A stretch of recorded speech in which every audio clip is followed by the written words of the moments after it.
Bonjour à tous, avec l'aide de Dieu, le Hayom Yom du 1er Sivan, Rosh Chodesh Sivan, 45e jour du Homer.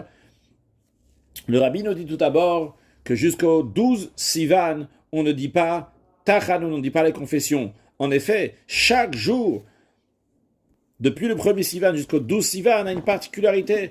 Le premier jour, c'est le jour que les Bnei Israël sont arrivés au désert du Sinaï. Et comme le Talmud nous dit que Moshe Rabbeinu leur a rien dit parce qu'ils étaient fatigués de Chulcha, de Ucha, le long chemin qu'ils avaient fait, comme le Rabbi explique que le long chemin, c'est-à-dire les efforts qu'ils ont fait pour qu'ils vont tous être, qu'ils vont être tous ensemble. Après, le deuxième jour du mois de Sivan, il y a eu la préparation au don de la Torah que Dieu, il a dit à Moshe Rabbeinu de transmettre au peuple juif, que vous êtes un peuple qui est exceptionnel. Ce jour-là s'appelle le Yom HaMeyuchas. Et le troisième jour, il leur a dit de ne pas monter sur la montagne, la mitzvah de Hagbala, de faire des barrières autour de la montagne. Faire attention de ne pas monter sur la montagne.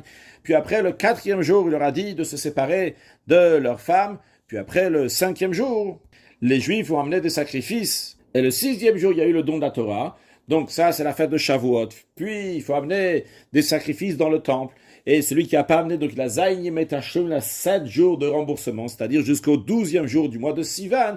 Donc tous ces jours-là sont des jours qui sont particuliers, qui sont exceptionnels, et on ne dit pas Tachanun, on ne fait pas les confessions. Puis le rabbi nous dit, il faut étudier le Chumash du jour, le Télim du jour, le Tanya du jour.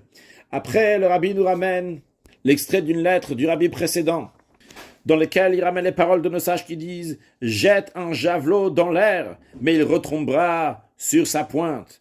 Qu'est-ce que cela veut dire sur le sens spirituel? Nos ancêtres, nos saints maîtres, les rabbis de Chabad, ont légué un héritage sans limite aux premiers chassidim pour que les descendants de leurs fils, pour les descendants de leurs filles, en chaque génération, quel que soit le pays dans lequel ils vont être, quel que soit l'entourage dans lequel ils vont se trouver, ils vont pouvoir posséder cette pointe en orientant le profond de leur cœur, qui est cette pointe-là, vers leur source première. Même quand ils vont partir dans l'air, ils vont partir quelque part, mais à Ika, Kael, Ikar, l'essence, cette pointe-là, elle est toujours là.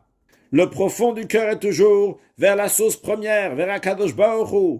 Seulement quoi? Des fois, cette pointe, ce Ikre, ce Ikar, ce point essentiel, la profondeur du cœur est couverte et cachée par beaucoup de vêtements.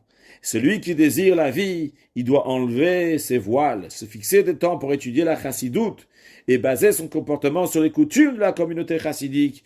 Et par cela, il va dévoiler à nouveau cette pointe. Quand on lit ça Yom Yom à première vue, ça a l'air, si quelqu'un il vient d'une descendance chassidique, que c'est les premiers chassidim, alors pour eux, on a légué toutes ces bonnes choses, mais s'il n'est pas descendant chassidique, alors qu'est-ce qu'il peut faire?